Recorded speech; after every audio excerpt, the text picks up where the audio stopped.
So Mike, we're talking about oscilloscopes today. Absolutely. Yeah, power is essentially direct current. So what do you need more than the most basic scope to analyze it?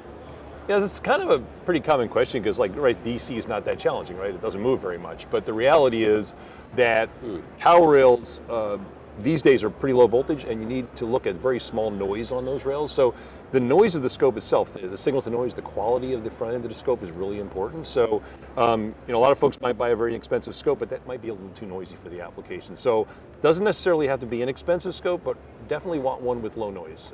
And they're available at different price points for sure. And what are the challenges that require higher performance scopes? So there's a couple of things there. First of all, the biggest challenge, as I mentioned, is that small ripple voltage and trying to understand how precisely large it is. And we're talking tens of millivolts sometimes. And so the real challenge, I think, is getting the right kind of a probe. So the basic probe that comes with the scope is usually not adequate. You need a fairly low noise probe, and that means usually a lower attenuation factor. So most standard probes are 10 to 1. You want a probe that's more like a 1-to-1 probe. So that can either limit your bandwidth, or if you spend a little bit more money, you can get both that performance and a wider bandwidth. But really the key thing is being able to see that small ripple voltage. You have all kinds, apparently.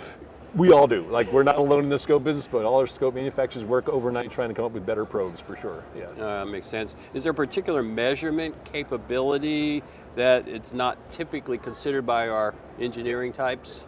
Yeah, so that's, yeah, I always like to address questions like that because people think about bandwidth, sample rate, things like that, but what a lot of folks don't think about is the refresh rate of the scope. How fast does the oscilloscope acquire a waveform and measure that waveform? And the reason being, if I'm trying to find the worst case range of a voltage or any parameter, the more times I can measure that, the more accurately I know its range or its peak-to-peak value.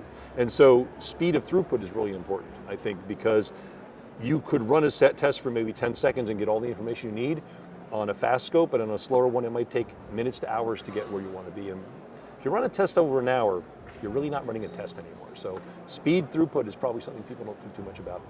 Interesting. Apparently they don't pay attention to that, is your point. Well, a lot of folks are kind of used to what they use, and they don't think much about how fast the scope's actually running. By the way, to your eyeballs, everything looks the same, right? It's your eyeballs cheat you. Yeah, and that's because this is obviously more precise than your eyeballs. Okay. Yeah, absolutely. Yeah. What accessories and probes, for example, would you need for power integrity measurements? So there's two aspects to power. One is the voltage, right.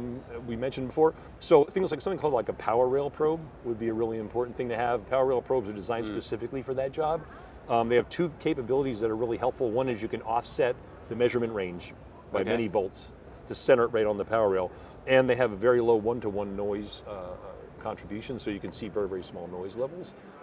So that's really the key thing. You also need to measure current in a lot of cases, so you have to pay attention to different types of current probes.